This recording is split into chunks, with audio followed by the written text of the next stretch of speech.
Wacana pengembalian sistem pemilihan kepala daerah kembali menguat di tengah berbagai evaluasi terhadap pelaksanaan pilkada langsung.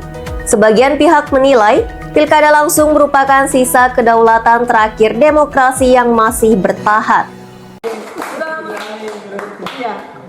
Diskusi publik di Balikpapan mengangkat tema menakar wacana perubahan sistem pilkada, tetapi juga membahas berbagai temuan dalam pelaksanaan pilkada langsung. Sejumlah masalah muncul dalam evaluasi pilkada, mulai dari keterlibatan politik uang hingga distorsi orientasi pemilihan yang dinilai menjauh dari substansi demokrasi. Pengamat politik Unmul Anwar Alidrus mengatakan bahwa perlawanan terhadap praktik yang merusak demokrasi harus ada. Pilkada langsung masih menjadi ruang kedaulatan rakyat yang perlu dijaga.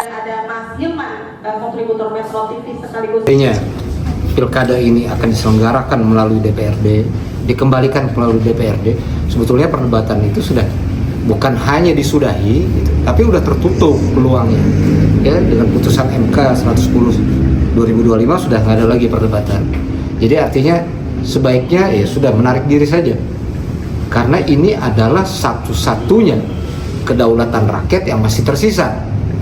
Jadi kalau seandainya dikembalikan, ada kekhawatiran memang bahwa ini selain test water, kemudian ini nantinya masyarakat permisif, kemudian bisa dilaksanakan, ujung-ujungnya nanti kan pilpres itu secara tidak langsung lagi. Kita melihat sekarang ini ada keinginan orientasi pemerintah harusnya orientasi ke depan. Sekarang tidak, sepertinya orientasi ke masa lalu nih. Korelasinya ini kalau pilkada tidak langsung, iya, yang jelas kan kita kan jadinya melihat kucing di dalam karung, udah kelihatan lah ya gitu ya. Kita tidak mengerti figurnya, kita tidak mengerti mengapa dia dipilih gitu ya. Kita tidak mengerti juga siapa yang memilih karena berada di dalam gedung tertutup yang orang tidak bisa jangkau. Sebenarnya kalau kita belajar tentang pemberdayaan masyarakat itu jelas itu ya, demokrasi, tokenisme gitu ya, teriak-teriak demokrasi tetapi demokrasi di dalam gedung tertutup itu. Artinya di sini masih sama polanya, istilahnya harus. Iya, kalau itu dilaksanakan, saya kira kan yang ini sebenarnya masyarakat ada lapisan masyarakat yang mulai peduli, mulai berani mengontrol, mengkritik, itu akan ketakutan saya kira.